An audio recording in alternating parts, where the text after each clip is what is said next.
Hello everyone. So, welcome you all to free crash course for competitive exams held by VIRAT Hindustan Sangham in association with Manifest IAS Bengaluru. So, this program is inspired by Dr. SWAMY, the stalwart of Indian politics and former member of Rajya Sabha. So, this program was inaugurated on 28th January 2022 and it is being telecast live online, not live. Recordings will be telecasted online every day. So you can watch the program on YouTube channel of VIRAT Hindustan Sangham. So here is the link for the channel. Next, you can watch it also on UDAYA News Karnataka news channel. So here is the link. So this program is by Sri RAVISHANKAR sir, who is the State Education Convener for VHS Karnataka, VIRAT Hindustan Sangham, Karnataka branch, and also he is the president of Good Neighbors India Association. So I am your chief mentor of the program. I have had an experience of mentoring civil service aspirants for past 5 years.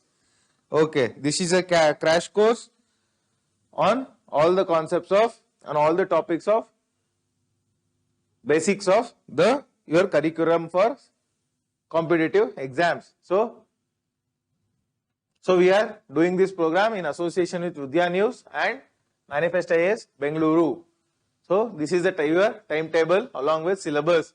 So we have started right now with polity, then we are going to move to history, later on to economy, geography, and so on and so forth. So you can connect with us by joining our Telegram channel VHS Education Forum. So here is the link and you can join also by clicking this QR code.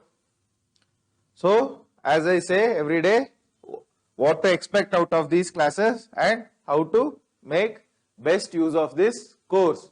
So both veterans and freshers. So veterans means senior aspirants who have already given 3, 4, 5 readings of the sources, can use this as a revision course and clearing of certain crucial concepts. So freshers will get a broad view of what they are supposed to study in the course of their preparation for various competitive exams. So it is helpful for both freshers and veterans. Since it's a free program, you are advised to make best use of this program. Okay. So we have started the classes on 28 January 2022. Now 31st January we are going to discuss various provisions of emergency, governor, president, parliament and many other things. So in yesterday's class, so we, as I say every day, the simple source for your polity, the one and only source for your polity, Indian polity by Lakshmikant. So, idu Kannadadallೂ translation ಇದೆ. ಕನ್ನಡದಲ್ಲೂ translation ಕನ್ನಡದಲ್ಲಿ ಓದಿ ಬರೆಯತಕ್ಕಂಥ ಅಭ್ಯರ್ಥಿಗಳು Lakshmikant Kannada translation ಪುಸ್ತಕವನ್ನ ಪಡೆದುಕೊಂಡು ಅಭ್ಯಾಸ ಮಾಡತಕ್ಕಂಥದ್ದು. So, moving forward, so yesterday we have discussed national emergency, ರಾಷ್ಟ್ರೀಯ emergency, national emergency. So today we are going to discuss president's rule, ರಾಷ್ಟ್ರಪತಿ ಆಡಳಿತ. ರಾಷ್ಟ್ರಪತಿ ಆಡಳಿತ ಅಂದ್ರೆ ಏನು, ಯಾವಾಗ ಅದನ್ನ ಇಂಪೋಸ್ ಮಾಡಬಹುದು.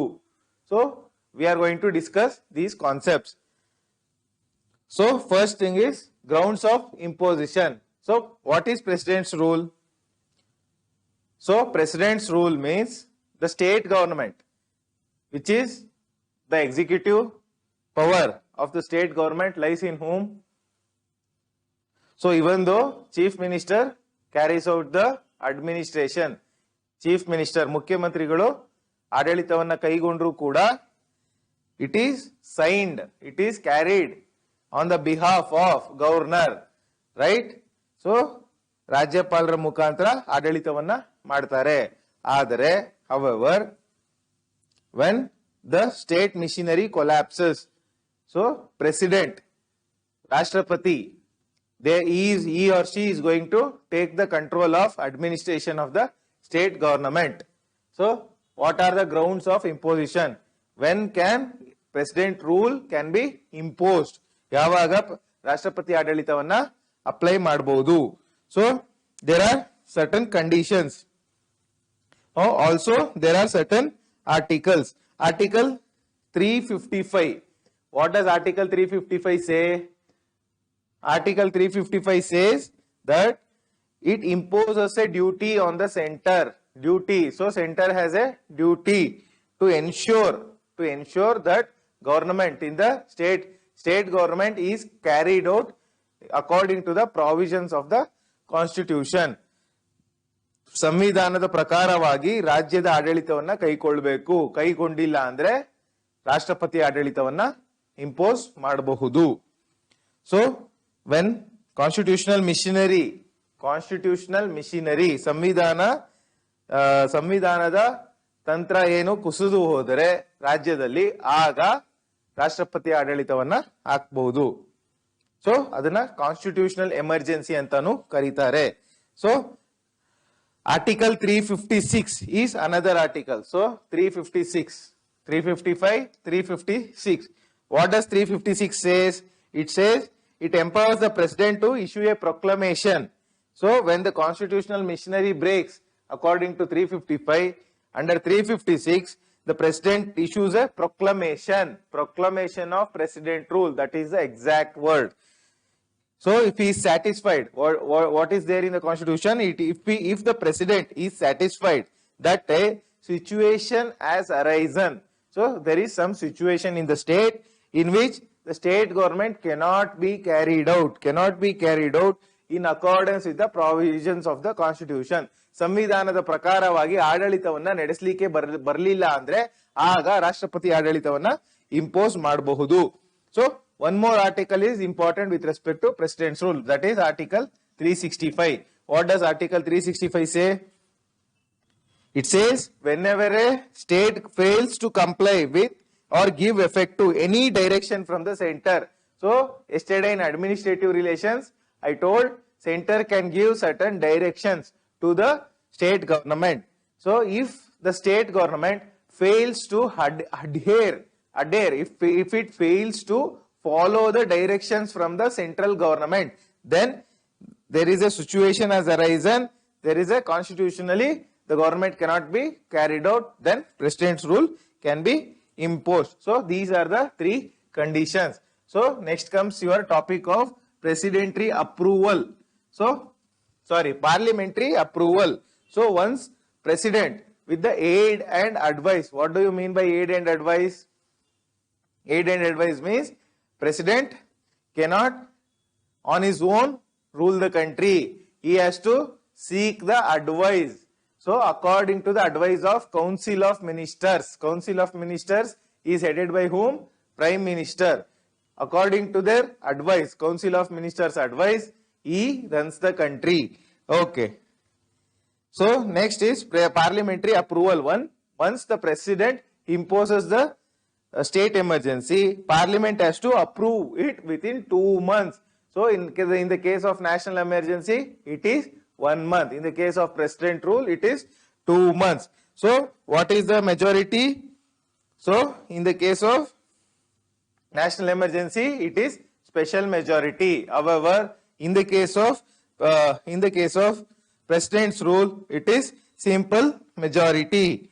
So what is simple majority? I have discussed already in the class on amendments. Okay.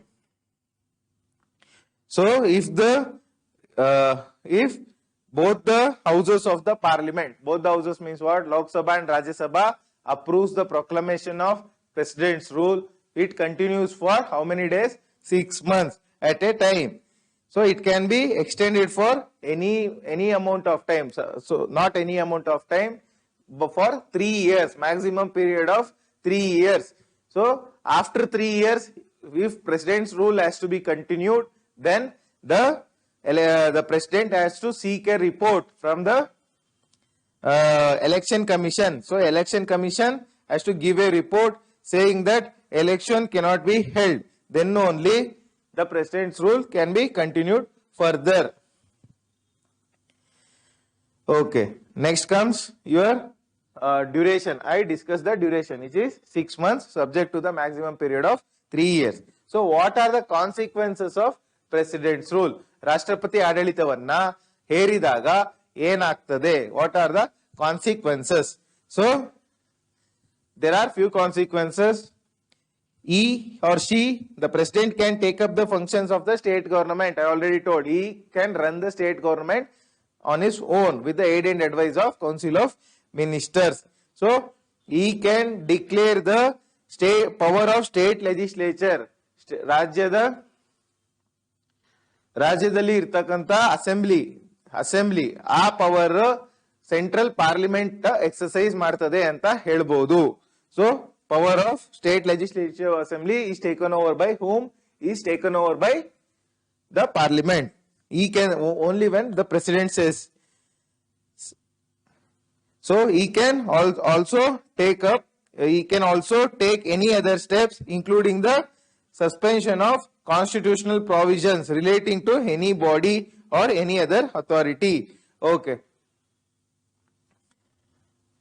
So after this, so once the president's rule is imposed, the state legislative assembly,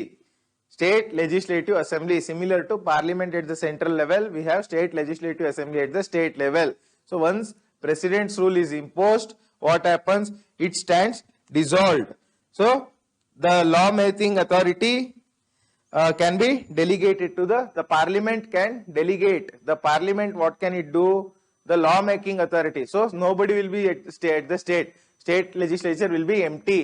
Or then what can the parliament will give the power of law making to the president. President cannot take it upon himself by own. Only when the parliament gives the power, the president can take the law making power. Okay, next comes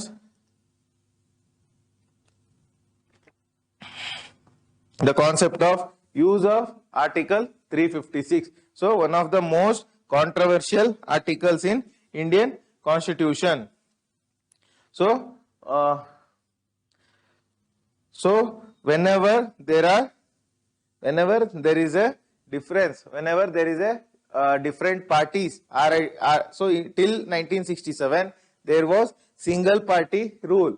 Single party rule means only the Congress party was ruling at the central as well as the state level. However, what happens post 1967 in the elections? Congress gets defeated. Afterwards, what happens? Whenever there is a different party at the state level, so they say some constitutional issue they will take up and dissolve the state government. So it has become a political tool to teach the opposition a lesson, to fight the opposition in a indirect way, which is illegal. So this president rule was imposed at the whims and fancies of the central government. So central government used to dissolve the state government at its own wishes. So what used to happen? So all the opposition parties government used to get dissolved. They were held hostage. They were held hostage by the central government. So in the Bommai case, not Basuraj Bommai, but SR Bommai case, 1996. In the SR Bommai case, the Supreme Court gives certain directions when the president's rule can be imposed. It also says imposition of president's rule is subject to judicial review. Central government or the president imposes the president rule in a particular state. The state government can go to the Supreme Court or High Court as saying that this is an illegal act. If the court finds it illegal, they can restore the state legislative assembly which would have been dissolved. So the state legislative assembly which would have been dissolved would be restored. Okay. Next is, so why did this article was included? So this article, what does it do? Earlier I said India has a federal system of polity. However, imposition of president's rule makes the polity a unitary system. So entire states would go under the control of the central government. It makes the constitution or the Indian polity a unitary form of polity. So that is why it has been one of the most controversial acts. So what is in comparison with the national emergency? How president's rule is different from the national emergency? So the differences goes like this. So there are only three conditions under which national emergency can be imposed: war, external aggression, and armed rebellion. However, president's rule can be proclaimed on the. So when the government of a state cannot be carried out in accordance with the provisions of the constitution, who decides that the government is not being carried out in accordance with the provisions of the constitution? It is decided by the president. So he or she decides based on the recommendation of the aid or advice of the cabinet. So that is why it has been controversial. So in national emergency, state legislature and executive would not be dissolved. However, in the president's rule, state executive and legislature, so executive and legislature, you know what it means. So both of them would be dissolved. Under national emergency, Parliament can make laws with respect to state subjects. However, in the president rule, Parliament can delegate the power of state legislature to president or somebody who is authorized by the president. Next is, there is no maximum period of national emergency. It can be imposed indefinitely. However, the president's rule can be imposed only for 3 months. Next goes, under national emergency, relation between center with all the states. So center with the 28 states, the relationship gets modified. However, in the president's rule, only that particular state where president rule is imposed. Suppose president rule is imposed in the state of Tamil Nadu. Only with respect to the state of Tamil Nadu, the relationship between the center and states undergo modification. However, the state of Karnataka and other states would remain unaffected. Okay. So here president's national emergency requires what? Say a special majority. What does president's rule require? It requires simple majority. So there are many other differences. You can look into the book. So these are the major differences. So scope of judicial review. I already said in the SR Bommai case, the Supreme Court has said that president's rule is subject to judicial review. Judicial review. What is judicial review? Means any act or legislation or executive order, anything which the executive or legislation does, so the court can review it. Court can say this is illegal, you cannot implement it. That is what is meant by judicial review. What is the article? Article 32 with respect to fundamental rights for Supreme Court and Article 226 for High Court. Okay. Scope of judicial review. So 38th Amendment Act. What did 38th Amendment Act do? The imposition of president's rule was made to be immune. So if the president rule is imposed, 38th Amendment Act said the judiciary can't interfere. However, SR Bommai case, this was overturned. Thus, Supreme Court has given certain directions while before imposition of president's rule. What are the directions? First is judicial review is there in president rule. So the satisfaction of president. So the condition has arisen that the constitution cannot be carried out. that has to be satisfied. So that satisfaction has to be what? It has to be based on relevant material. There has to be on ground facts that constitutional emergency has arisen in the particular state. What is constitutional emergency? I said the provisions of the constitution cannot be carried out in the particular state. Suppose that is fundamental rights cannot be implemented, directive principles cannot be implemented, and all the articles stands invalidated, and there will be chaos. So when the state government acts against the constitution, we can say constitutional emergency has arisen. Next comes the provision of what did the Supreme Court say? Burden lies on the center because President's rule is imposed on the aid and advice of the Council of Ministers. It is the burden lies on the Union Council of Ministers to prove the imposition, to justify the imposition. Next, a state legislative assembly can be dissolved only after the parliament has approved. I said within 2 months parliament has to approve the proclamation of presidential emergency. So only after presidential emergency is ratified. Ratified means parliament approves.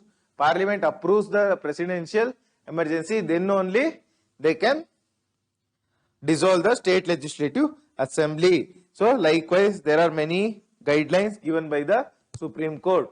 So cases of proper and improper use. Sometimes, with respect to Jammu and Kashmir, most of the time it was kept under president's or governor's rule. So there we can say it is proper use because of the security situation, on ground security situation, threat to national integrity and the national interest. Okay. So what are the cases of proper use, proper imposition? So when after general elections, after the Lok Sabha or state legislative assembly elections, no party gets a majority and hung assembly assembly comes up, then president's rule can be imposed. So, and also when the ministry resigns after its defeat in the assembly, no other party is willing to form a. So once the ministry resigns, no other party comes up to take up the or formation of the government, then president's rule can be imposed. So also when the constitutional direction, so central government gives direction to state governments with respect to the matters in the union list. I already said what is union list. So in those aspects, the central government can impose the president's rule. Likewise, there are many other cases of proper and improper use. What are the conditions of improper use?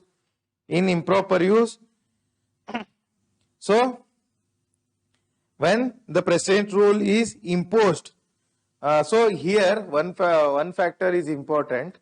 The president's rule is most of the time imposed based on the recommendation of the governor. So the governor sends a report to the president based on which president's rule is imposed. This factor is important. Okay. Next is, so when the governor on his own recommends the imposition of presidential emergency, that is a case of improper use. So when the conditions are all going right in the state, even then the governor makes a recommendation to the president saying that impose constitutional emergency, that is a case of wrong use. And also without probing, so after the assembly, the governor has to probe, governor has to take into account who can form a government even if there is no clear majority. Without making that assessment, if he directly says impose presidential emergency, that is also a case of improper use.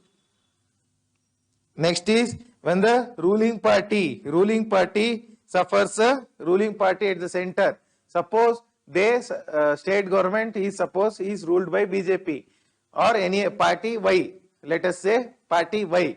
So the central government used to be party Y, the same party Y. Suppose in the Lok Sabha election, party Y loses, then you cannot hamper the working of state government at the ruled by party Y. So central government, party Y can get changed to party X. However, you cannot change the party Y which is still there at the state government. So this used to happen whenever the central government changed from Congress to BJP or BJP to Congress. They used to remove all the opposition ruled state governments by imposition of president's rule. That is also a case of improper use. Next, we are going to move towards financial emergency. What is the article? Article is 360.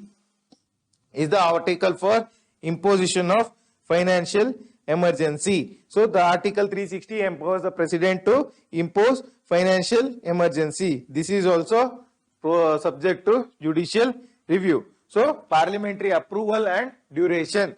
So with respect to parliamentary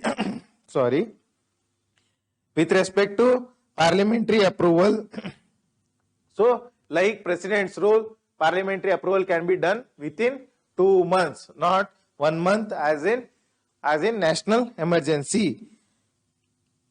So once the parliament is approved, duration, there is no maximum duration. It can go as long as the executive wishes. So there is no requirement for repeated. There is also no requirement for repeated approval by the parliament. So how parliament approves? They approve by simple majority. Only one time they approve by simple majority. It goes on indefinitely until the executive changes the executive revokes the financial emergency. So has India imposed financial emergency anytime? No, we have not imposed, though there was a grave financial crisis during 1991. Okay, effects of financial emergency. What does it affect? So the central government can issue directions to state government to observe financial propriety. What do you mean by financial propriety? The central government can say the state government, don't do excess expenditure, save the money because the country is reeling under financial emergency. Next comes the central government can issue directions with respect to reduction of salaries of person serving in the state. Not only in the state, but also it can reduce the salaries of judges of Supreme Court and High Court. So this is what is with respect to financial emergency. This much information is important, not very. So however, 352 and 356 are important. 360 is not very important. Okay. So what are the criticisms and articles? So criticism is the federal character will be hampered, right? So I already told central government becomes all powerful. They also say president will become a dictator by imposes an emergency and takes up all the power. Next comes excessive concentration of power in the union government. These are some of the criticisms. So there was lot of opposition from various quarters in the Constitutional Assembly. They said this is a very bad article. So there is no need for imposition of emergency. However, the makers of Constitution were wise enough to say that extraordinary circumstances may arise while ruling a country. That is why they included the provision of emergency. Okay. Next comes So what are the articles? I already mentioned Article 352, 353, 354, 355, 356, 7, 8, 9 and 360. So starting from Article 352 until 360, all the articles relate to emergency. So you need to know the articles which you can quote in the mains examination. Next we are going to move towards the executive. So Is president a part of parliament? Indian parliament constitutes of what and what? So Indian parliament constitutes of Lok Sabha, Rajya Sabha. So this is the lower house, this is the upper house, and president. These three things together, these three authorities together form the parliament. However, president acts as a connector. So this is what? This is legislature, right? This is legislature. So president forms the connection between legislature and executive. How? So he acts upon the aid and advice. So he cannot form the laws or give directions to the administration based on his own whims and fancies. He has to take the aid and advice of Council of Ministers who form the executive. So he is the head of the executive. President is the head of the executive. Also, he is a part of parliament. So he forms a crucial linking between the legislature and executive. So first concept is the election of president. So how president is elected? Who all? So do we elect the president directly? So do me and you go and vote for electing the president like in USA? No. President in India is elected indirectly. There is a provision for indirect election in India. Who all participate? So the elected members of both the houses of parliament. So Lok Sabha members and Rajya Sabha members take part in the election of president. So elected members of legislative assemblies of the state. So we have legislative assemblies at in all the states. All the members of all the legislative assemblies take part in the election of the president. Okay. Next comes the elected members of the, so here do members of the legislative councils. There are 6 states where legislative councils are there. So in these 6 states, do these members of the legislative council take part in the election of the president? No. Only members of legislative assemblies. Also nominated members. So Rajya Sabha has certain nominated members who are not elected. Nominated by whom? Nominated by president. They also do not take part in election of the president. Also the third category is elected members of the legislative assemblies of union territories. There are 2 union territories, Pondicherry, 3 union territories, Pondicherry, now Puducherry, the union territory of what? The union territory of national government, national capital territory of Delhi, and also the union territory of Jammu and Kashmir. These 3 elected assembly members take part in the election of president. So how the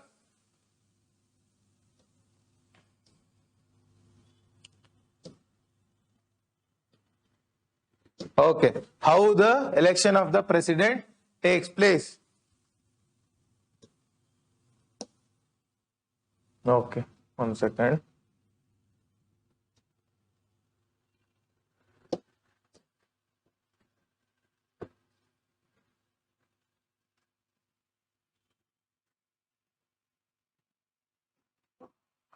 So how the election of the president takes place? Okay.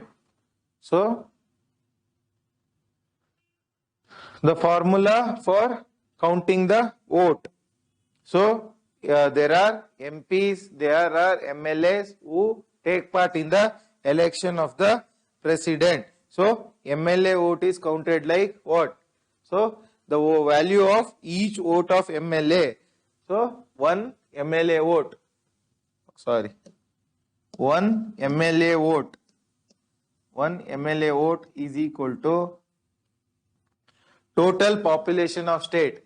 Total population of a state divided by what? Total number of elected members in the legislative assembly. Total members in the legislative assembly. Total number of elected members in the legislative assembly into 1/1000. This is the formula for counting the one MLA vote. So total population of state, suppose Karnataka has 6 crore population divided by total elected members. How many elected members? 224 elected members into 1 by 1000. That forms what? That forms the 1 vote of 1 MLA. So next is vote of 1 MP.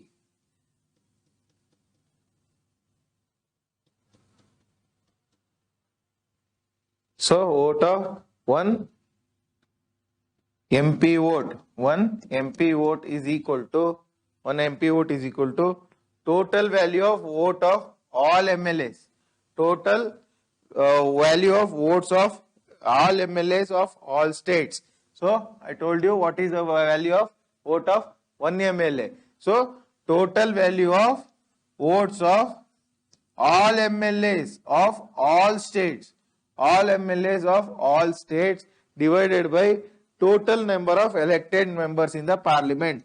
Total number of elected members in the parliament. This includes Lok Sabha elected members, Rajya Sabha elected members. To make the concept clear, so I told what is the vote value of one MLA vote. So likewise, all the MLA votes, 224 MLA votes in Karnataka, all those value, the value of votes of all the MLAs in the all states of India divided by total number of elected members in the parliament. This is Rajya Sabha. Lok Sabha has how much? So Rajya Sabha has 250. Lok Sabha has 545. These two you add, this it comes to this value. So there is no division by 1000. That is the whole value of vote of 1 MP. So after this, so this is the value of vote of 1 MP. So after this, how the election is conducted? So election is conducted by the Election Commission of India. They give one concept called electoral quota. Electoral quota means the winning candidate has to do what? So total number of vote polls. Total, suppose, so to win, suppose a candidate has to win, so he has to get the number as total number of votes divided by 2 plus 1. Suppose there are 10,000 votes. 10,000 divided by 2 is 5,000 plus 1. So a candidate gets 5,001 votes. He gets elected as president. Okay. So this system is called as proportional representation by single transferable vote. So what is meant by proportional representation? So each MLA proportionally represents the population of that particular constituency, right? So we have proportional representation with respect to population, and single transferable vote. So these votes, whatever the vote is casted, right? So these can be transferred. When it can be transferred? When nobody gets a absolute majority. So each vote, each candidate, each person while voting gives priority. Candidate 1, priority 1. Candidate 3 might get priority 2. Candidate 5 can get priority 3. So when nobody gets a majority, the candidates who gets the least number of votes. So suppose someone gets out of, suppose there are 10,000 votes. 10,000 votes. Out of these 10,000, suppose nobody gets a majority and the highest majority might be 3,000 and the least vote might be 500. So the 500, the person who has got 500 votes, so his first priority, his votes will be cancelled and his second priority. So he might have got 500 first priority votes. So in the electoral slip, so only 500 voters has voted the last candidate with priority 1. So since he has got the least votes, his votes will be cancelled, and in the same list they will look up who is the second priority. So those second priority, whoever has got, so those votes will be transferred to that particular candidate. Likewise, this process goes on and on and on until someone gets this number 5001. 5001 is a number I have given. I don't know the total voting numbers. Suppose here Ramnath Kovindji, the recent who is a president in 2017, when he got elected, he got how many votes? 7 lakh 2044 votes. Okay. So this is all about the election of president.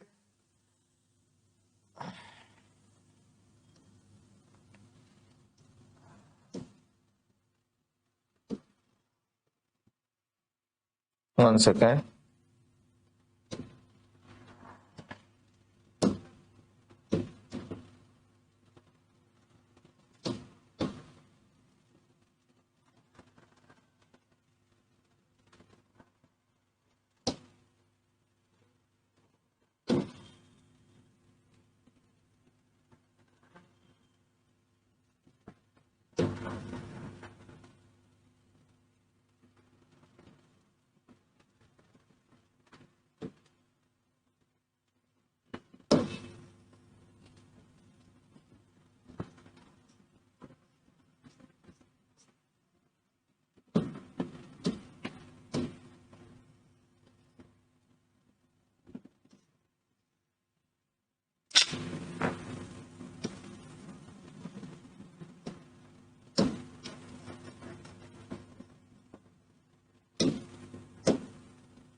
Okay.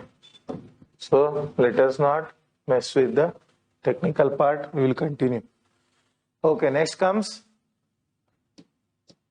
the qualifications, oath and conditions. What are the qualifications, oath and conditions? So suppose I have to get elected as a president, what should be my qualification? Okay, the basic qualification is I should be a citizen of India, I should have completed 35 years of age, I should have been qualified to be a member of Lok Sabha. What is the qualification? We will discuss on the chapter of Parliament. And also, he should not hold any office of profit. What is office of profit? So, office of profit means, so there are, here it is given that certain posts like being a chief minister or a governor or a vice president, these posts are not considered to be office of profit. Suppose you are appointed as some head of PSU, so that might be considered as a office of profit. So any office out of which you derive profit, so that office is called as office of profit. So oath and conditions. What is the oath? The oath of president is very, very important. What is the oath of president? So the oath goes like, so whoever has to become a president, he has to swear a oath to faithfully execute the office, to preserve, protect and defend the constitution of and the law, to devote himself or herself to the service and well-being of the people of India. 3 points. The oath of president is very, very important. So office of profit, what is it said? Election Commission has said that the post of parliamentary secretaries, you know what is parliamentary secretaries? They are a least category of, so council of ministers, you know, council of ministers, right? In the council of ministers, there are cabinet ministers, there are ministers with independent charge, there are ministers of state. Likewise, there is the last category called parliamentary secretaries. In the Delhi Legislative Assembly case, the Election Commission has said the parliamentary secretaries are a post of are posts which are office of profit.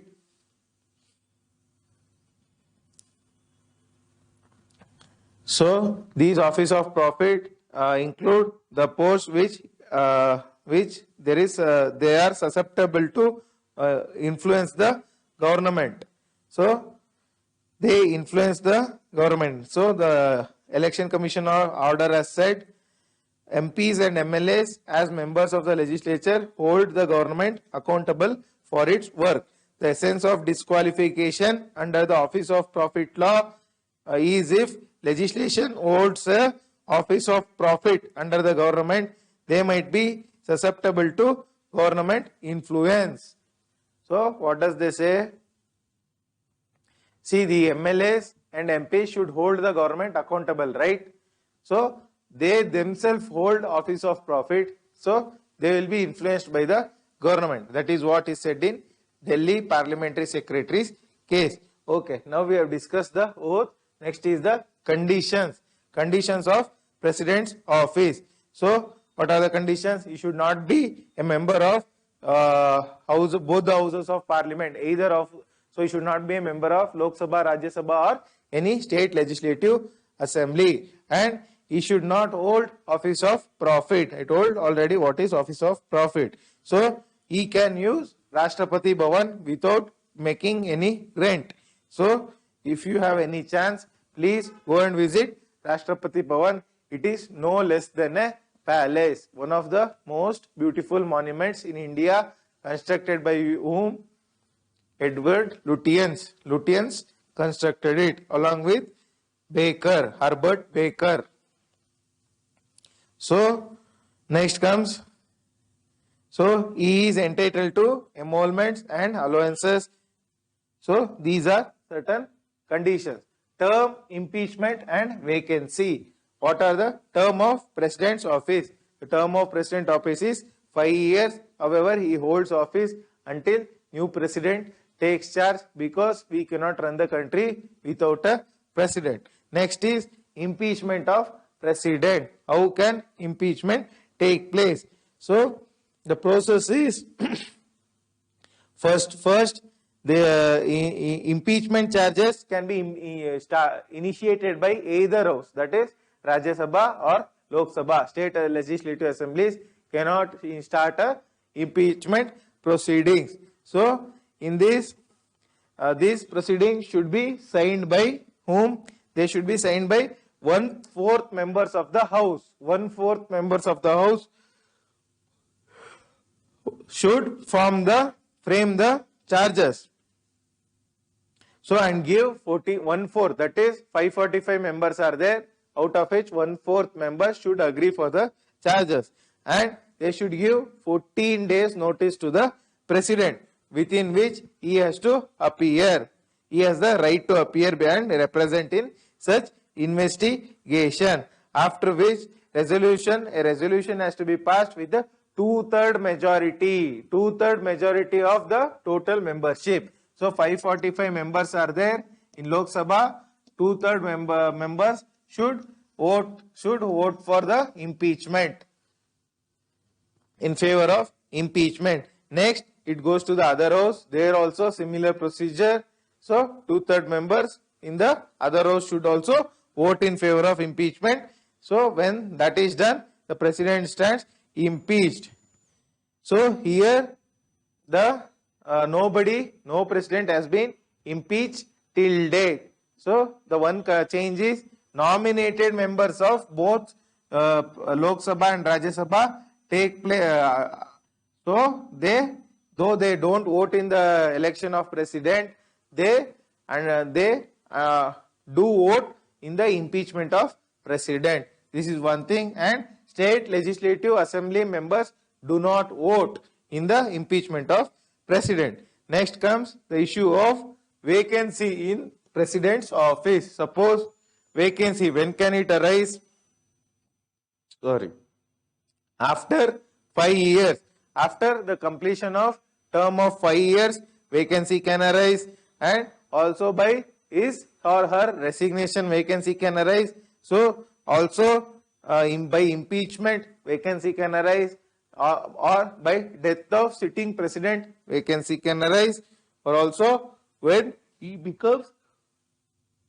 or she becomes disqualified. So disqualified for the post, then vacancy can arise. So when vacancy arises, vice president starts acting as the president. Even when vice president is also not there, so CJI, Chief Justice of India, starts acting as the president of India. So after the vacancy has arisen, within 6 months a new presidential election should be carried out, and after which the new president takes charge. So powers and functions of the president. So what are the powers? Executive powers, legislative power, so many powers are there. We have to look into each power in depth. So what are the executive power? So all the executive actions, whatever the government of India does, all this will be undertaken in the name of president. So president signs the order. So every executive order will be taken in the name of president. So he can, next is, he appoints the prime minister, they and council of ministers. So council of ministers and the prime minister is appointed by the president. However, he cannot appoint anybody on its own discretion. He has to appoint those who has the majority. Okay. So they hold office during the pleasure of the president. This term, pleasure of the president, is very, very important. Pleasure means what? At his discretion. So, however, he cannot exercise his discretion and remove the prime minister whenever he wants. So, as long as the prime minister and council of ministers holds majority in the Lok Sabha, he or she cannot be removed by the president. So, along with this, the executive powers are, he appoints the Attorney General of India, he appoints the CAG, he appoints the chairman and members of UPSC, the exam which most of you are preparing. So, he can ask for information relating to day-to-day administration.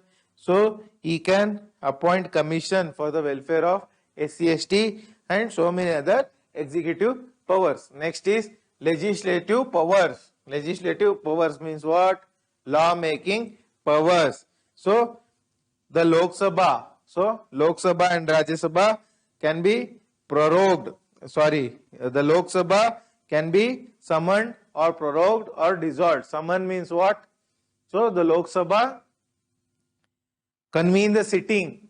So, the MPs will be in their constituencies. So, President says the Lok Sabha session is going to start from this date to this date.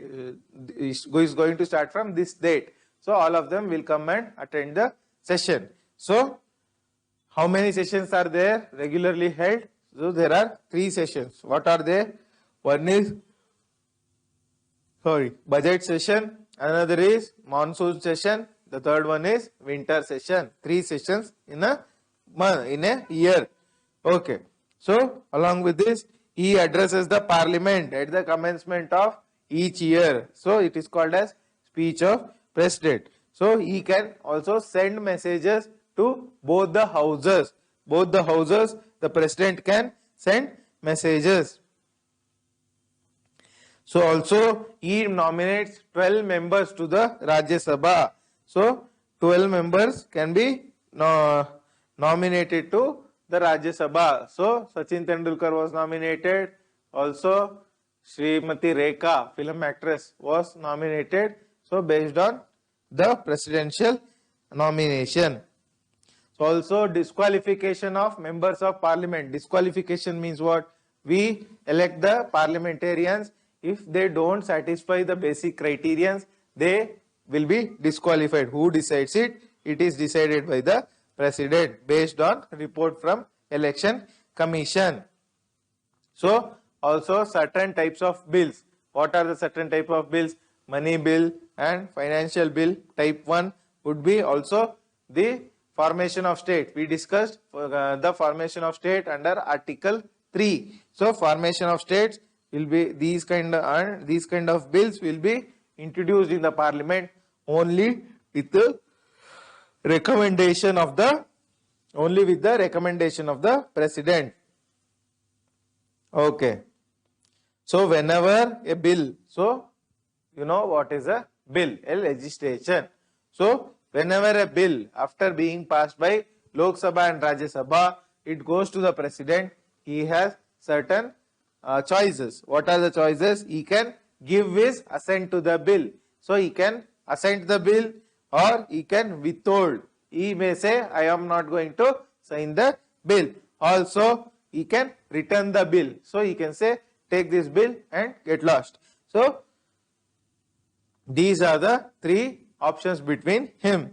Also, the governor, as I said in the other class, governor also reserves certain bills for the assent of the president. There also he has the similar choices. So he can also promote ordinances. So what is a ordinance? Ordinances are temporary legislation. So I said there are three sessions in a year. So these sessions do not happen. These sessions of the parliament do not happen throughout the year, right? So during the break of the session, it is called as recess. During the recess of the parliament, if some emergency situation arises, a new law has to be formed. A temporary law in the form of ordinances will be formed by the executive, that is the government. So who signs for that ordinance? It is the president. It has the same force as a law of a parliament. However, it has to be ratified within 6 months. So within 6 months it has to get assent of the parliament. So likewise, these are the major legislative powers of president. So what are the financial powers? So money bill, I said money bill can be introduced in the parliament only after president says. What is money bill? We are going to discuss in the chapter on parliament. Money bill is one bill which has provisions for imposition of taxes, imposition of cesses, surcharges and collection of taxes, various types of taxes, variation in the amount of taxes. So all these provision, which bill has all these provision. So those kind of bills and also that bill which deals majorly with the collection of taxes for Consolidated Fund of India, that particular bill is called as money bill. So we are going to discuss in detail money bill on the chapter of on parliament. So money bill can be introduced only with this prior recommendation. Only when the president says you introduce the bill in the parliament, then only the government can introduce. So why this special provision? Because or else the opposition or private members. So private members means what? Those members who are not part of the government, they will also start introducing money bills in the parliament. So only when the president says this particular bill can be introduced in the parliament, then only money bill can be introduced. So budget is laid before. So today is 30th of August. Today economic survey 30th of January 2022. So today economic survey has come out. Tomorrow 1st of February budget is going to be taking place. So budget can be laid before the parliament. So only when president says so. Next is no demand for grant. No demand for grant means what? Demand for grant means what? So we have so many ministries. So each ministry has so many demands for money. So each ministry requires money for functioning of various schemes, programs, and many stuff. So they demand for money. So these money, so they demand for money from whom? From the parliament to draw the money from Consolidated Fund of India. What is Consolidated Fund of India? We are going to discuss in the chapter of parliament. So to discuss, so to take the money from Consolidated Fund, these ministries demand the money. So this money is called as demand for grants. Okay. So these are some of the financial powers. Next comes judicial power of the president. So he appoints the Chief Justice of India and other Supreme Court judges. So he can ask advice under which act? Under which article? So article 143. So under this article, the president can seek advice. The president can seek advice from whom? From the Supreme Court on various issues.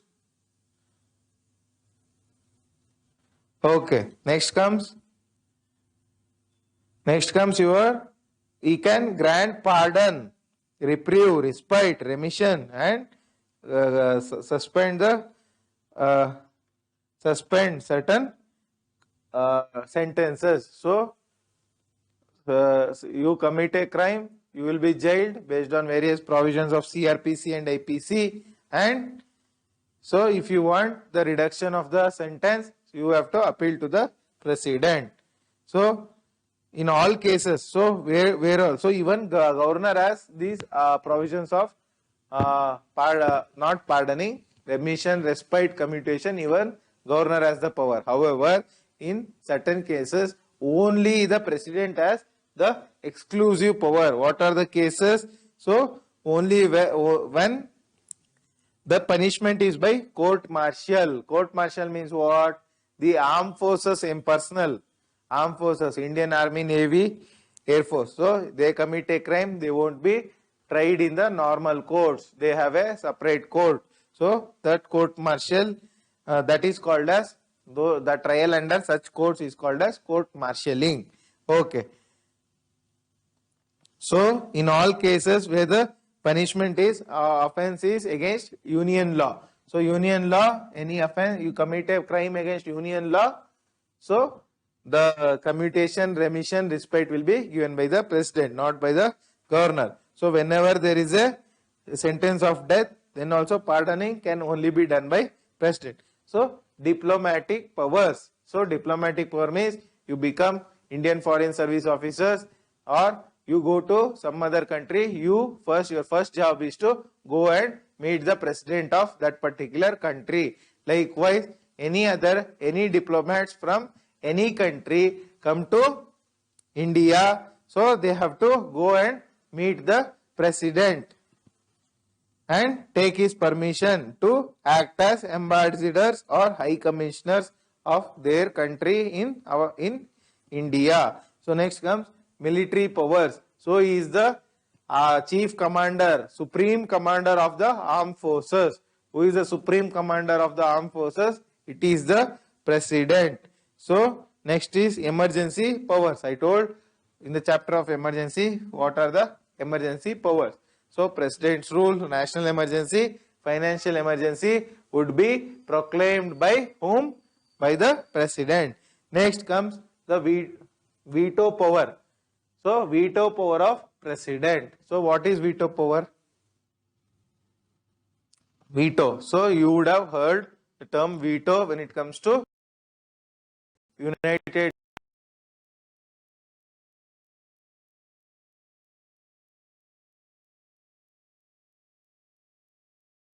the bill back, or he can assign the bill, or he can keep it pending.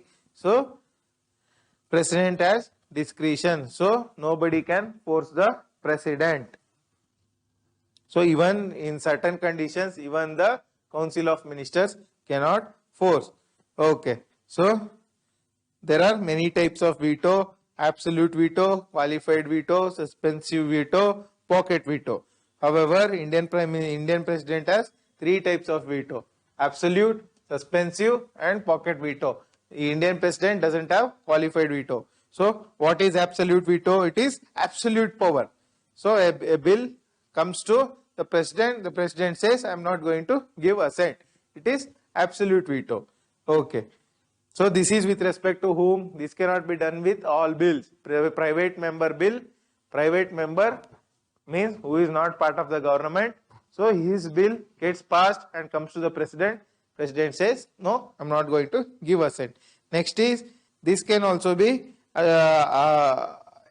exercised when the cabinet resigns. So, a bill comes to the President after the cabinet resigns. So, cabinet says, give assent to the bill, but you have already resigned. So, the President can say, no, I am not going to give. This is absolute veto. Suspensive veto means what? A bill after being passed by the Parliament, that is Lok Sabha and Rajya Sabha, comes to the President. So, the President can return the bill to the Parliament. When the Parliament again passes it by the same majority, simple majority, then the President has to give his consent. So, he has only temporary discretion. When the Parliament passes it again, he has no choice but to give his assent. So, this is by simple majority. However, qualified veto is, I told qualified veto is not there in Indian Parliament, Indian President. So, qualified veto means when the bill is sent back, the Parliament passes it by special majority. So, when I already said what is special majority? 2/3 majority. 2/3 plus half of total membership. So, qualified veto means if the bill is again passed by special majority. However, it is not there. Next is pocket veto. Pocket veto means the President simply keeps the bill pending. So, neither he ratifies it, nor he rejects it, nor he returns the bill to the Parliament. He simply keeps it pending. Then the bill becomes dead. So, such a veto is called pocket veto. So, this pocket veto is already also seen in USA President. However, there he can exercise pocket veto only for 10 days.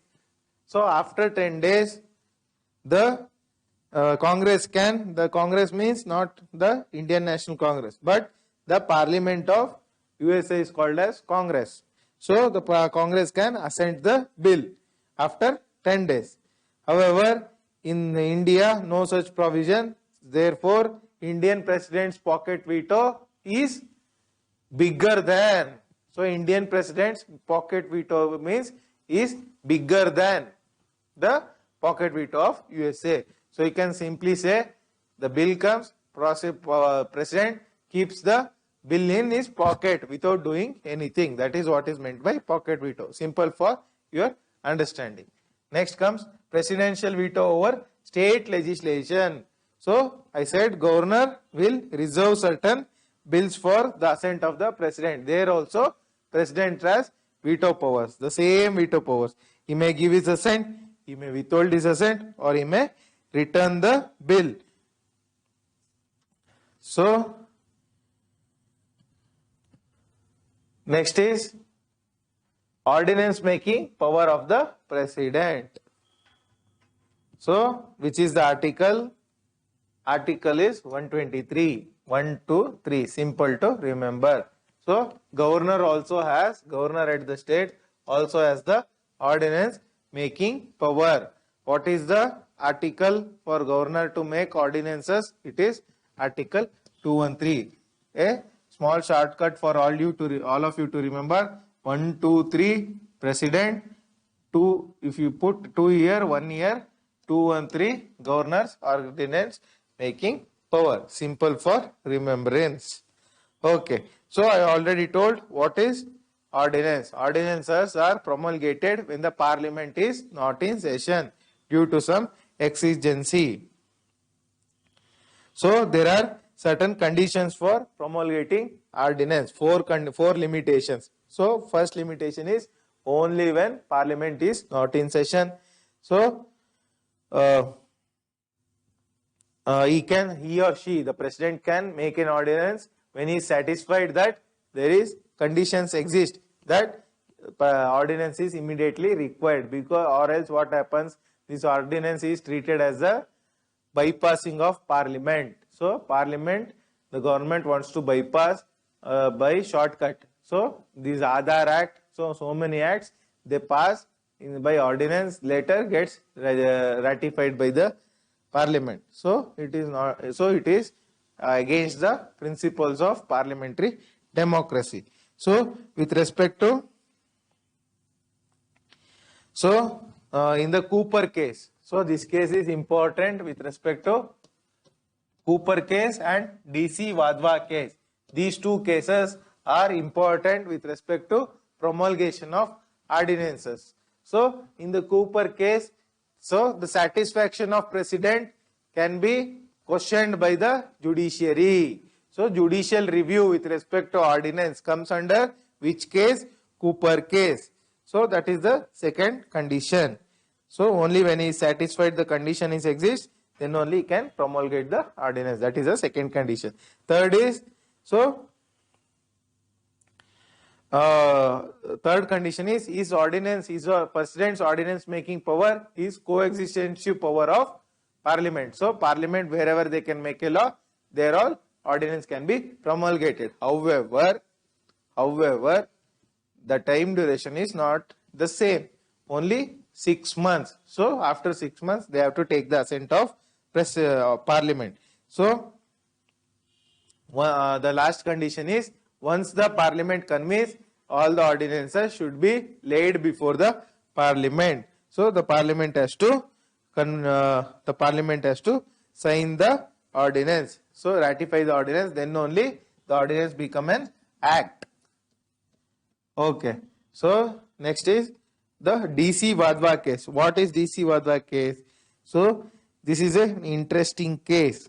In this case, the government of Bihar, what they had done, the same around 256 ordinances were repeatedly kept promulgated. So repeatedly they were promulgated as ordinances. They were not ratified by the state legislative assembly. So in this case, when this case went to the Supreme Court said, no, you cannot promulgate the same ordinance again and again without the ratification of the state legislative assembly. You cannot use ordinance as a bypassing tool. So DC Wadhwa case, Cooper case are important with respect to ordinance making power. Next is most important power, pardoning power of the president. All these death row convicts, so keep sending the petition to the president asking for pardoning. Had they not committed the crime in first place, no need for all this funda. Okay. Which article? Article 72. Article 72 deals with the pardoning power of the president. So where all can the president pardon? I said military court, wherever union law is there, and also the sentences of death. I already said that. So there are five pardoning powers. What are the five pardoning powers?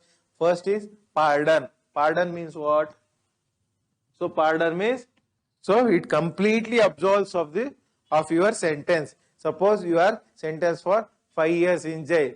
So if you are pardoned, completely all your charges will be taken out. That is pardon, complete remission. So next is commutation. Commutation means, so it is substitution of one form of punishment by another form, by a lighter form. Suppose you are convicted in, so not you, let us not use you. You all be a good citizens. Don't commit any crime. Suppose some person is convicted, is given death sentence. So if his sentence is commuted, commutation. So from death sentence, his sentence would be commuted to life sentence. So life in prison. That is what is meant by commutation.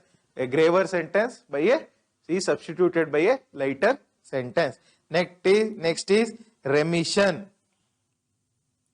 Remission means what? Suppose someone is put in jail for 10 years. So his period is reduced. So same 10 years of rigorous imprisonment is converted into 7 years of rigorous imprisonment.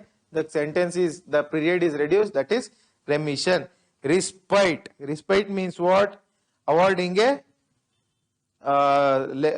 lesser sentence. Suppose 10 years of rigorous imprisonment, lesser sentence will be given. Say 5 years. Why? Based on some special condition.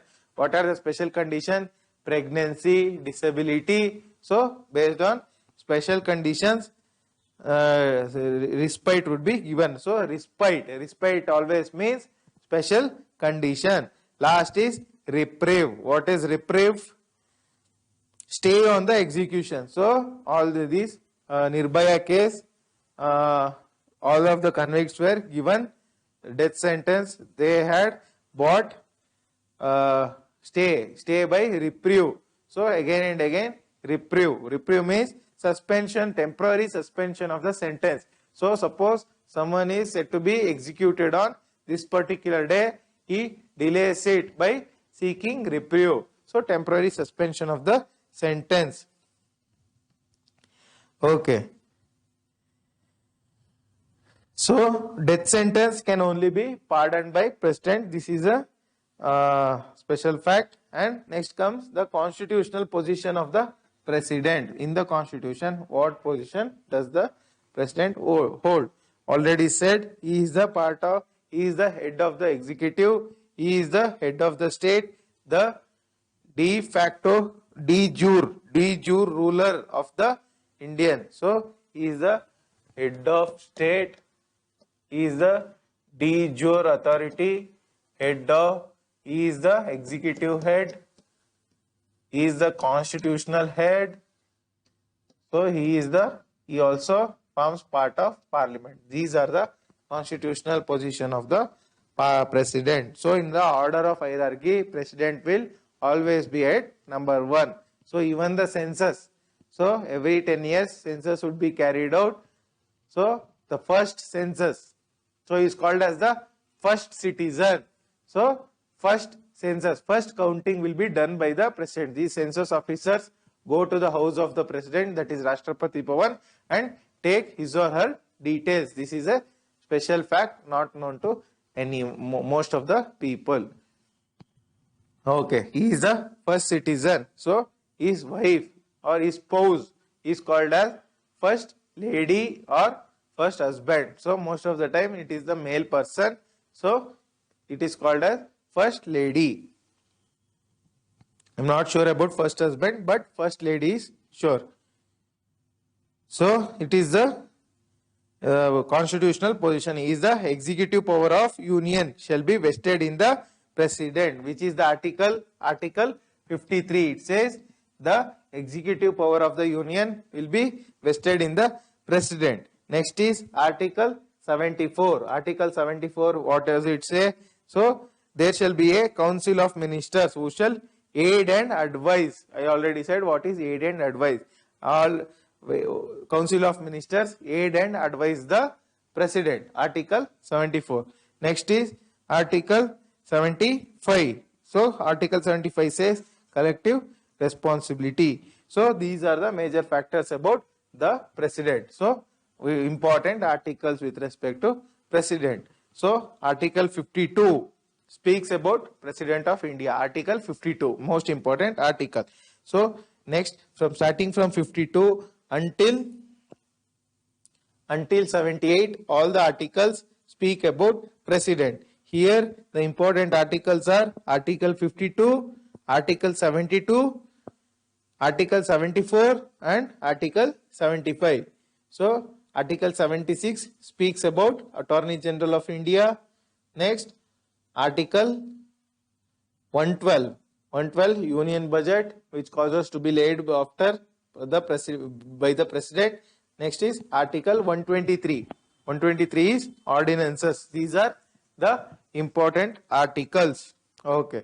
Next, we are going to discuss Vice President. So, Vice President, not very important, but with respect to, so is important in the constitutional framework, but with respect to exams, not very important. However, you have no choice but to study. So, he is next in rank with respect to the president. So, his election of the vice president. So, who is the present vice president? It is Shri M. Venkaiah Naidu ji. So, election of the vice president. So, here compared to the president, state legislative assembly members do not take part in the election of the vice president. It is only the members of Lok Sabha and Rajya Sabha. So, here both elected members and nominated members, both of them take part in the election of the vice president. So, this is the condition. So, here also it is done by the process of proportional representation by single transferable vote. I already said what is it in the section on president. So, the election is conducted by whom? The election is conducted by Election Commission of India. So, what is the qualification? So, the qualification to be a vice president, you have to be a citizen of India, you have to have completed 35 years of age, and you have to be qualified to be a member of Rajya Sabha. With respect to president, you should have been qualified as a member of Lok Sabha, qualified to be a member of Lok Sabha. Meaning with respect to vice president, you should have been qualified to be a member of Rajya Sabha. And last but not the least, the very condition, he should not hold a office of profit. So, office of profit, most of you might be confused. So, please Google. I have also explained. It is an office out of which you don't derive any monetary profit. So, the post of president, vice president, governor, so chief minister, council of ministers, these are not offices of profit. Okay. These are constitutional posts. Okay. Next comes the oath and affirmation. So, the oath of vice president is different from president. So, there are only two conditions. To bear the first condition is to bear true faith and allegation to the Constitution of India is the first condition. Next is to faithfully discharge the duty of his office. So, these are the only two conditions in his oath. Oaths are very important. Conditions of office. What are the conditions of office? He should not be a member of parliament. He should not hold any office of profit. These are the only two conditions. Term is, as in the case of president, it is only 5 years, not 6, sorry, 5 years. So, it is only 5 years. So, vacancy. So, where all vacancy can occur after the end of 5 years, by his death, by his resignation, by his removal. So, in the case of vacancy of office, nobody else will go and sit. There will be proper election, not like the case of president, where whenever there is a vacancy, vice president acts as a president. So, how vice president is impeached? So, here a formal impeachment is not required. So, he can be removed by a resolution by majority of all the members of Rajya Sabha and agreed by Lok Sabha. So, 250 members are there in Rajya Sabha. So, 125 members, absolute majority to 125 members pass a resolution removing the vice president. So, then he or she stands removed. However, this resolution has to be agreed by Lok Sabha. Agreed means what? Simple majority. Simple majority means the majority of the persons who are there at that particular day and who have voted, present and voting. Okay, next comes the concept of powers and functions. What are these powers? So his powers are similar to the powers of Vice President of United States. Who is the present Vice President of United States? So it is the first female Vice President and also from Indian origin. It is Srimati Kamala Harris. So she is the Vice President of, so she acts as the Chairman of Senate. Senate is headed by the Vice President. Similarly, our Rajya Sabha is chaired by whom? Vice President. So he acts as a ex officio. Ex officio means what? Out of the powers derived out of his office. So you become a president, Vice President, you have to sit in the as a chairman of Rajya Sabha. So he acts as a president whenever there is a vacancy or any other issues with respect to president. So salaries and all are not very important. Indian and American Vice President, I have already told what is the Indian and American Vice President. So American Vice President, the president in the office dies or resigns, American Vice President automatically becomes president for the rest of the term. Suppose the sitting president dies or resigns or is removed, the Vice President automatically becomes the president. That is not the case with respect to India. He can become a president but only for 6 months, within which election has to be carried out. So articles with respect to Vice President, Article 63, 64, starting from 63 until 71. But these articles are not very important from examinations perspective.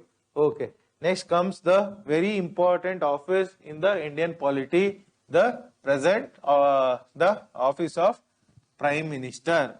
So Prime Minister, all of you know, Prime Minister is the de facto. De facto means he is the actual authority. Power lies in Prime Minister, not in the President. So President is de jure. De jure means by judiciary, means by law he is the head. However, on the ground it is the Prime Minister. So how Prime Minister is appointed? So Article 74 and 75 speaks about it. So we elect in the Lok Sabha elections, we elect a party. That party in turn nominates says this person is our Prime Minister. So all the MPs support that particular person. He stands a chance to become a Prime Minister. Okay. It says, the Article 74 says the President appoints the Prime Minister and he holds office during his pleasure. However, the President cannot appoint anyone according to his whims and fancies. He can only appoint those who carry the majority. Okay.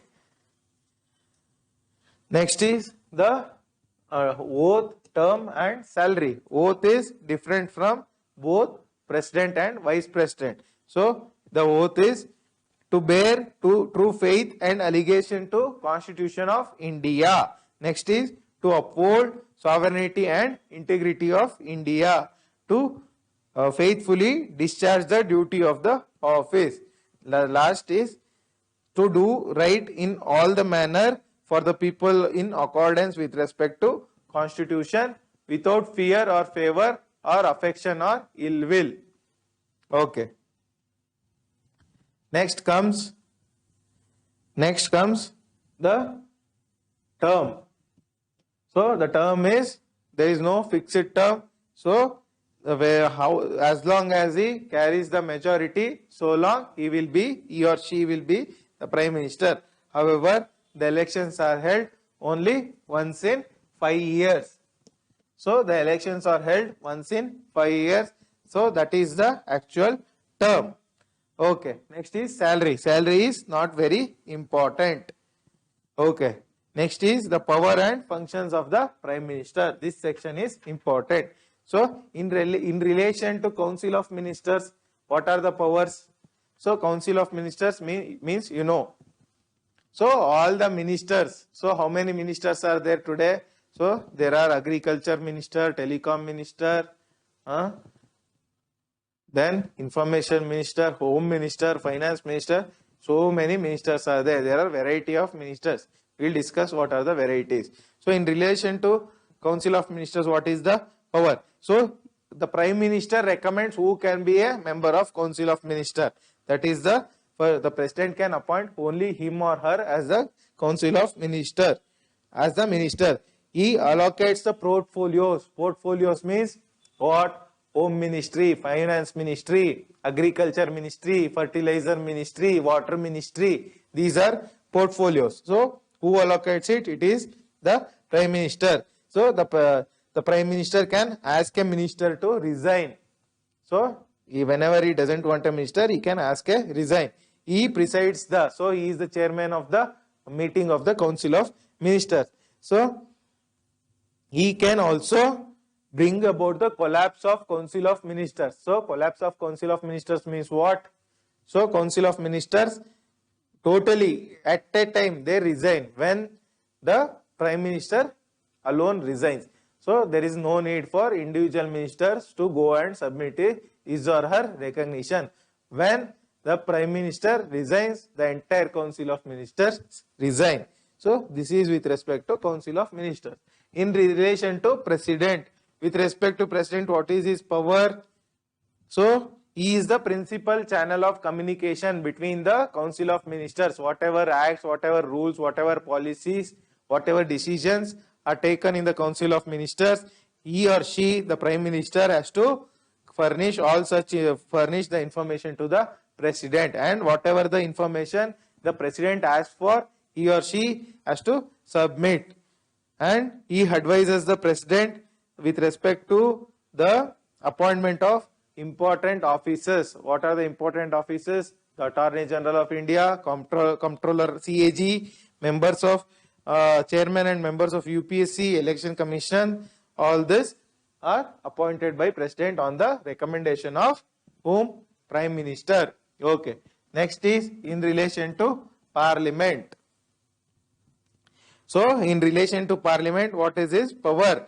He advises the President with respect to summoning and proroguing of the sessions of the Parliament. What is summoning and proroguing? Summoning means convening of the Parliament. So all these MPs will be in their constituencies in this particular date. Parliament session will be starting. So who advises? It is the Prime Minister. So when the Prime Minister advises, President is going to start the session. Okay. And also proroguing. Proroguing means what? Opposite of summoning, ending of the session. So he can recommend for the dissolution of Lok Sabha, most important. So dissolution 545 members, whoever are there. So the President can recommend, the Prime Minister can recommend to the President, dissolve the Lok Sabha. So then there will be elections again. So the authority lies in whom? With respect to Prime Minister. So next is other powers and functions. Other powers and functions. So he is the chairman of Niti Aayog. You know what is Niti Aayog? Next we will discuss when it comes to non-constitutional bodies. So he plays a significant role with respect to forming of national foreign policy. So he is the crisis manager of chief. He is the leader of party in power. He is the political head of services. Political head of services means what? So armed forces, I said, all these services, all India services, armed forces services, everybody. So the de jure authority, de jure head is whom? President. However, political head is whom? It is the Prime Minister. Okay. Next is role description. Role description means what? So many people have said the importance of the role of Prime Minister. So one or two I am going to read out for you. Lord Morley. Lord Morley said Prime Minister as the primus inter pares. He is the keystone of the cabinet arc. So he considers the cabinet as a arc. So in the arc there will be one stone. This stone is called keystone. If this stone is removed, this arc will collapse. So Lord Morley says Prime Minister is the keystone of the cabinet arc. Likewise, Ivor Jennings says all roads in the constitution leads to Prime Minister. So by this you can gauge the importance of the post of Prime Minister, position of Prime Minister, relation with the President. So with respect to President, what is the relation of the Prime Minister? What are the articles? Articles I said 74, 75 and 78. I am going to repeat it again. So the President acts upon the aid and advice of the Council of Ministers headed by Prime Minister. That is said by Article 74. Next is the Council of Ministers are collectively responsible to Lok Sabha, House of People. That is said by Article 75. So 75 also says the Council of the Prime Minister is appointed by President. Which article says? Article 75 says the Prime Minister is appointed by the President. Next is Article 78. Article 78 says it is the duty of the Prime Minister to communicate all the decisions to the President. That is with respect to Article 78. So all the decisions the Prime Minister has to communicate to the President. That is Article 78. Important articles 74, 75, 74, 75 and 78. Okay. Next we are going to move to chapter on Central Council of Ministers. So we have spoken about Prime Minister. Now we are going to discuss about Central Council of Ministers. Okay. So constitutional provisions. So what are the constitutional provisions? So the same thing, yeah.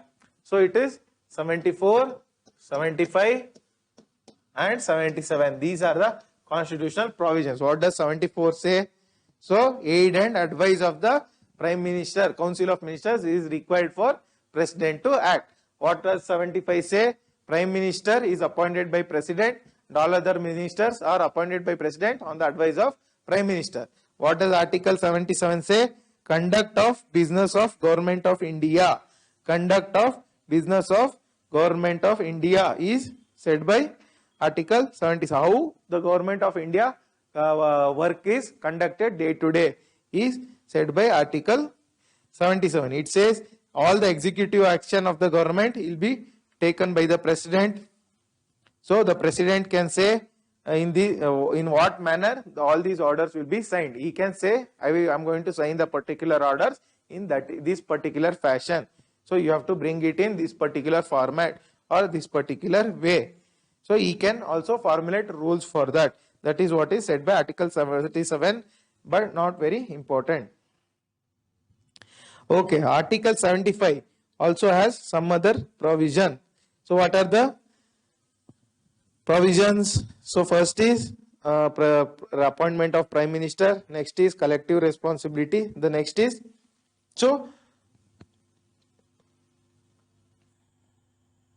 So Article 74. Let us discuss Article 74 in some detail. First is this aid and advice. Second is the advice tendered by ministers. I said aid and advice. This advice will not be inquired by any court. So any court cannot inquire. So Article 75 already said regarding the appointment and collective responsibility. Next is by Amendment Act, 91st Amendment Act, Council of Ministers is said to be only 15% of the total strength of Lok Sabha. So Lok Sabha 545, 15% is what? 55 plus 23.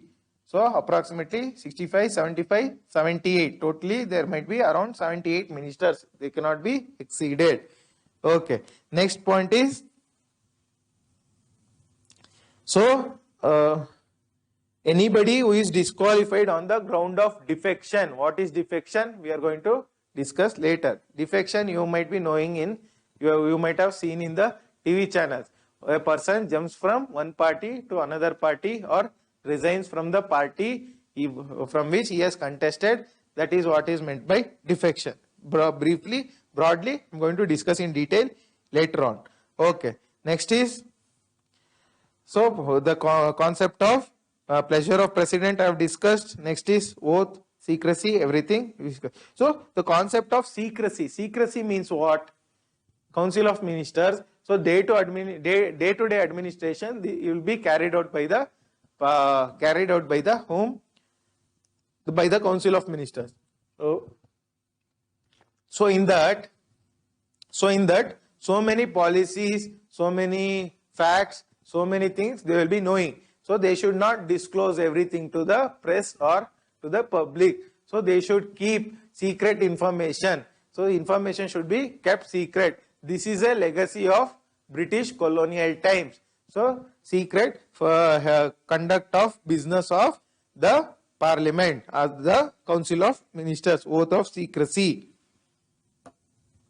So also, so suppose I can also become a Council of Minister without being elected. However, I can become only for 6 months. That is also said by Article 75.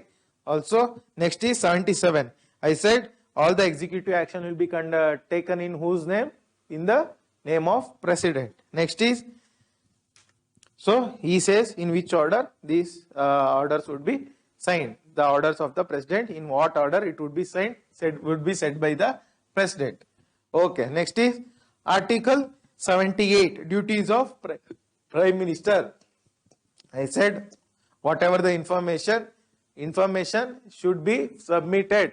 Information regarding the functioning of the government, the Prime Minister should submit to the President. So that is what is meant by Article 78. So nature of advice by my ministers. So what is this nature of ministers? So whatever the advice these ministers give to the President, it cannot be inquired by the law. It cannot be inquired by the courts. So courts are debarred from inquiring into the nature of advice. Next is appointment of ministers. So appointment of ministers, who appoints? So we can take ministers from Lok Sabha or Rajya Sabha anywhere. Okay, for example, Manmohan Singh ji was from Rajya Sabha. So you can take the ministers from Lok Sabha, Rajya Sabha. However, even we can take from outside. However, that person has to become a member of either Lok Sabha or Rajya Sabha within 6 months. Okay, next is oath, salary and salary of minister. Salary is not very important. Oath is very important. Oath is similar to Prime Minister. So that is to bear faith and allegiance with respect to Constitution, to uphold the sovereignty and integrity, to do all the right acts without fear or favor or affection or ill will, or to faithfully discharge the duties of his office. These are the conditions in his oath. Next is responsibility of the ministers, collective responsibility. Which article? Article 75. Article 75 discusses about collective responsibility. What is responsibility? So whatever decisions, whatever acts, whatever policies they form, so the Council of Ministers are should be responsible for the Parliament. So responsibility also has a meaning. If they lose majority, in the Parliament, they have to resign. So even how this responsibility is exercised via the instruments of question hour, 0 hour, and also making of statement of the ministers on the floor of the house. This responsibility is executed. Even responsibility, financial responsibility via formulation of budget. Tomorrow is budget. So the budget, even though the money is utilized by the executive, so they have to obtain the permission of the Parliament. That is also an element of responsibility. However, the major responsibility is the political responsibility. Collective responsibility means So all these 78 ministers are collectively responsible to Lok Sabha, not Rajya Sabha. So even if they are the members from, I said, the ministers can be from Rajya Sabha as well. Even if they are members from Rajya Sabha, they are collectively responsible to the Lok Sabha. Collective means what? So if every person of the Council of Ministers forms a decision, so one single person should not go against. If he or she wants to go against, they have to resign from the Council of Ministers. Okay. So one example is Dr. Ambedkar. So he resigned from Council of Ministers over the Hindu Code Bill. So apart from Council of Ministers, so one more factor about Council of Ministers is the no confidence motion. No confidence motion means what? The Lok Sabha can only pass this no confidence motion, not the Rajya Sabha. So in no confidence motion means the House, that is the Lok Sabha, doesn't have faith in the government. So faith means what?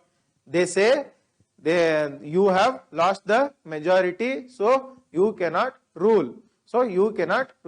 When they say that, when this no confidence motion is passed, then the government collectively, all the ministers have to resign.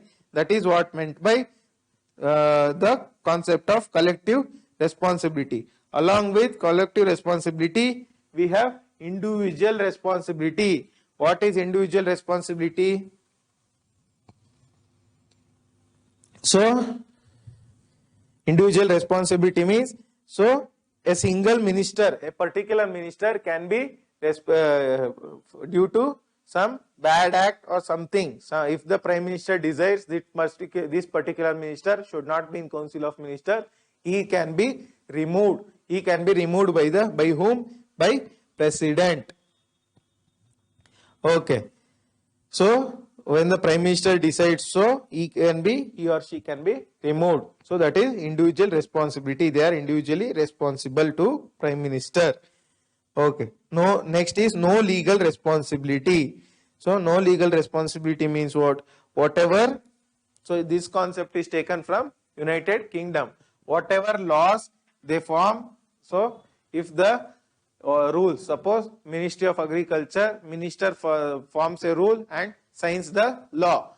When he signs a law, he cannot be held legally responsible. So that particular policy, some negative thing is there. So for example, farm law was passed by the Parliament. So that you cannot hold agriculture minister legally responsible for farm law.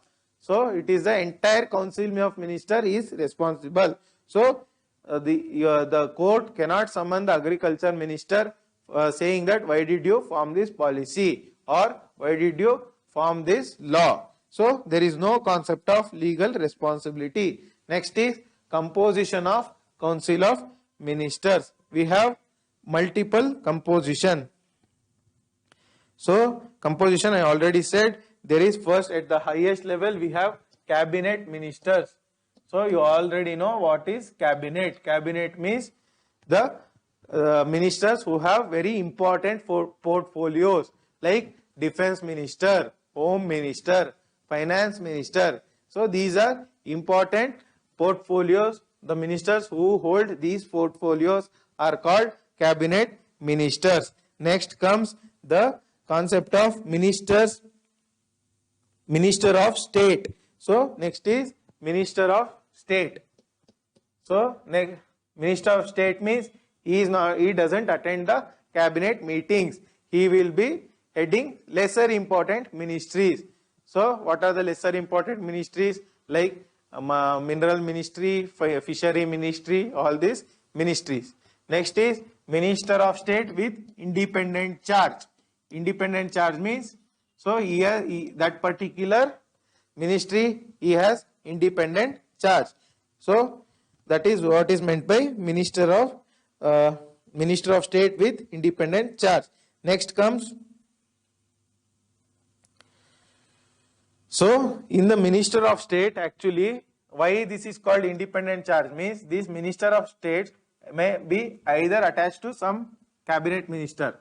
So most of the time, if they are not attached to cabinet minister, they are called as Minister of State. For example, Finance Ministry. Finance Ministry has MOS, Minister of State, Anurag Thakur ji. So Nirmala Sitharaman ji is the cabinet minister. However, Anurag Thakur ji is the Minister of State. He doesn't have independent charge. He is attached to the cabinet minister.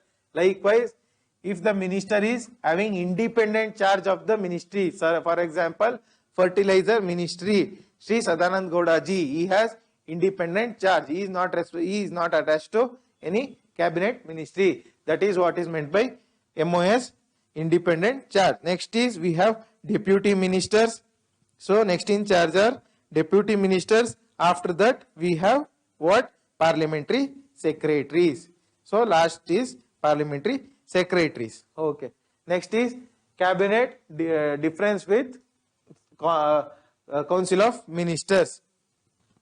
So Council of Ministers is a wider body, approximately 60 to 70 ministers. Cabinet is approximately 50 to 20 ministers. So there are in the Council of Ministers, 3 categories I discussed. So cabinet, there is the highest category. So Council of Ministers doesn't meet regularly. Cabinet ministers meet regularly. So all the powers is rested in Council of Ministers only on theory. Actually, it is vested in cabinet ministers. So these are some of the differences of cabinet and as well as council of ministers. Okay. So council of ministers is constitutionally recognized by which articles? Council of ministers is constitutionally recognized by articles 74 and 75. So in the constitution originally there was no concept of cabinet. However, this cabinet was given constitutional recognition by 44th Constitutional Amendment Act. 44th Constitutional Amendment Act by Sri Morarji Desai ji gave constitutional recognition for cabinet. That is what? That is when, so they say when imposition of emergency, the cabinet has to give in writing. So that is when the concept of cabinet gets constitutional recognition. So these are certain differences. Next comes the concept of kitchen cabinet. So we don't have the, so this kitchen cabinet means cabinet within a cabinet. Even cabinet ministry, cabinet is a wider body. 15 to 20 ministers, most of them will be at different parts of India at different time. So there are certain inner circle ministry, inner circle of prime minister, that is that is few 2 or 3 ministers. For example, our Narendra Modi ji has Sri Jaishankar ji, Rajnath Singh ji, Amit Shah ji, Nirmala Sitaram ji as inner circle. So circle within a circle. So they meet regularly and decide the policies. So that might be called as kitchen cabinet. So in this kitchen cabinet, so there might be certain outsiders also, outsiders like secretaries or friends or family members, which is not a good sign. So also we have the concept of shadow cabinet. Shadow cabinet means what? It is not there in India, it is there in UK. In UK what happens? Every minister, even including the prime minister, has a counterpart. So the opposition ministry, the leader of opposition is the counter of prime minister. So suppose finance minister is there, there will be one minister who is shadowing him, that is he will be watching him. So he will act as the minister's shadow. So whatever wrong he does, he will, whatever wrong the particular minister does, he will bring it into limelight. Also when the ministry resigns, they will take the power immediately. Who shadow ministry. So last comes the concept of articles. Articles are 74, 75, 77 and 78. These are the important articles. So let's move to cabinet committees. So what are the cabinet committees? Okay, what are the concept of cabinet committees? So, cabinet committees. So, out of the members of the cabinet, I told it is a body of 15 to 20 members. In these 15 to 20 members, what they do? They form certain committees. So, these committees are called cabinet committees. What are the features of these cabinet committees? So they are extra constitutional. That means constitution mein there is no mention of cabinet committees. There are two types of committees. What are the two types? Standing committee, ad hoc committee. Standing committee means which are permanent, which won't be subject to dissolution, which won't be dissolved. Ad hoc committees means they would be formed and dissolved. They would be formed for a particular cause. Once that cause is served, that particular committee will be dissolved. Next comes, so these cabinet committees are set up by Prime Minister whenever there is a need, and also they only majorly include cabinet ministers. Outside other ministers may not be barred. So mostly they are headed by Prime Minister. Okay, these are certain conditions of these are certain features of cabinet committees. List of cabinet committee. So the cabinet committees, certain committees I am going to read out. Cabinet committee on economic affairs, cabinet committee on prices, cabinet committee on political affairs, cabinet committee on security. Right now we have cabinet committee on parliamentary affairs, on accommodation, investment. So these are certain cabinet committees. So what are the functions of cabinet committees? So functions of cabinet committees. The political affairs committee deals with matters relating to domestic and foreign affairs. So each committee has its own function. Political affairs ministry, political affairs committee, domestic and foreign affairs. Economic affairs committee, so with respect to issues of economic sphere. Likewise, security committee, security issues. Okay. Also, so this is with respect to functions. What are the concept of group of ministers? So group of ministers means, so it is outside the cabinet. Even cabinet ministers are included. So whoever, so in the council of ministers, and a group would be formed out of the council of ministers. So when that group is formed, it is called group of ministers. So this group of ministers was famous during the tenure of UPA, United Progressive Alliance. So they are ad hoc bodies. So they will be set up whenever there is a need and exigency. So whenever there is a need for some particular issue, group of ministers would be set up. Also there was concept of empowered group of ministers. So empowered group of ministers, they can take their own decisions. They need not wait for the assent of the Prime Minister. Okay. So second administrative commission has given certain recommendations. They said that constitution of too much group of ministers is not good. It is good. No, it is leads to major issues. So they have to be used selectively. This is all with respect to group of ministers. Next, we are going to start with the most important chapter of the Indian polity, which is the chapter on parliament. So this is the most important chapter of the Indian polity. So we already know what is the parliament. So since I have conducted a class of 2 hours today, and we will start afresh the concept of parliament tomorrow. So we are going to discuss the entire chapter of parliament tomorrow. So hope you have found the class useful. So whatever I am discussing is a concept clearing class, and also it will be helpful for your revision. So we are going to end the class today. Hope you found it useful. Please make good use of it. So keep revising, keep improving, take good care of your health. Take care. Jai Hind and thank you.